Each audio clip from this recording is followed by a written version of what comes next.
Ես պարզապես ուզում եմ խոսել Ռոբերտ Քոչարյանի վերադարձի հնարավորության մասին։ Այդ ինչ բարոյական իրավունքով եք դուք հավակնում նորից վերադառնալ իշխանության։ Այս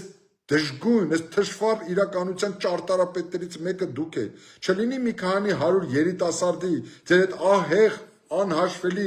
միջոցները օգտագործելով, ձեր այդ տեղեկատվական հոսքերը կիրառելով փորձում եք լապշա կախել մեր երիտասարդ սերնդի վրա, որ դուք հաղթած նախագահ եք եղել։ Հաղթած նախագահը այսպիսի ողբերգական ժառանգություն կթողներ։ Բա որ դուք հաղթած նախագահ եք ունեցել եք 10 տարի ժամանակ երկիրը ավելի ծաղկուն վիճակի հասցնելու, Արցախի հարցը ավելի արժանապատիվ լուծելու, ով էր բռնել ձեր ձեռքը, բա լուծեիք, ձեր սերունդներին ժառանգեիք այնպիսի Արցախ եւ որը հնարավորություն այնպիսի Հայաստան, որ այդ բեռը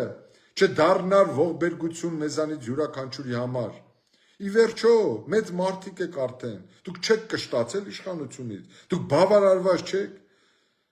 դուք իսկապես չեք հոգնել այն ատելությունից, որը առկա է հասարակության կողմից ձեր նկատմամբ, ով է ձեր թևերի տակ ձմերուկներ դնում, որ դուք,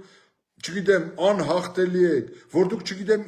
ինչ-որ պատմական առաքելություն ունեք, իսկ սեր աստու չեք հասկանում, որ դուք ձեր գործունեությամբ երկարացնում եք Նիկոլ Փաշինյանի իշխանությունը, չեք հասկանում, որ Նիկոլ Փաշինյանի իշխանությունը հիմնված է ձեր նկատմամբ ունեցած ատելության վրա,